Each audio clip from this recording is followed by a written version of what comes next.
आखिर रावण की मृत्यु के बाद मंदोदरी का क्या हुआ, वो कहाँ गई और उसने किसके साथ विवाह किया। रामायण में मंदोदरी ने एक बहुत ही ज्यादा अहम भूमिका निभाई है।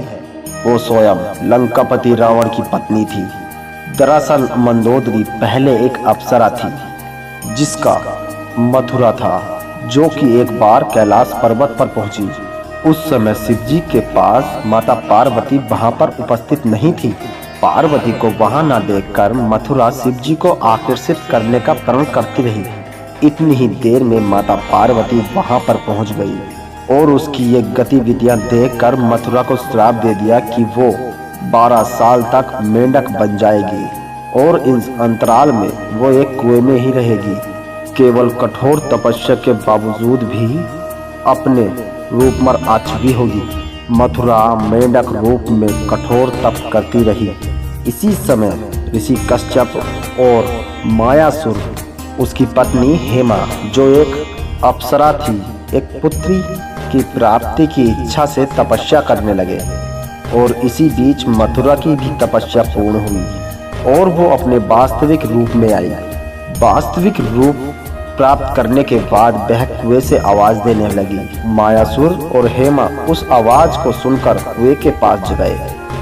दोनों ने उसे बाहर निकाला और अपनी पुत्री के रूप में उसे स्वीकार किया और उस पुत्री का नाम रखा मंदोदरी।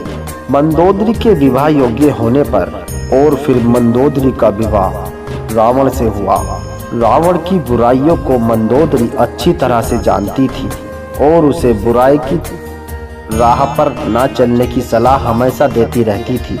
लेकिन रावण ने उसकी बात एक न मानी।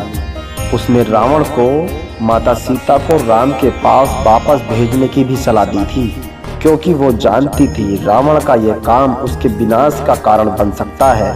परंतु रावण ने अंत में वही किया जो उसके नसीब में था। दोस्तों, कहा जाता है कि लंका की रानी अपने पति की मृत्यु के बाद शोक में डूब गई थी। युद्ध भूमि में राम ने मंदोदरी को इस अवस्था में देखा और उसे याद दिलाया कि वे इस समय लंका की महारानी और रावण की विधवा है।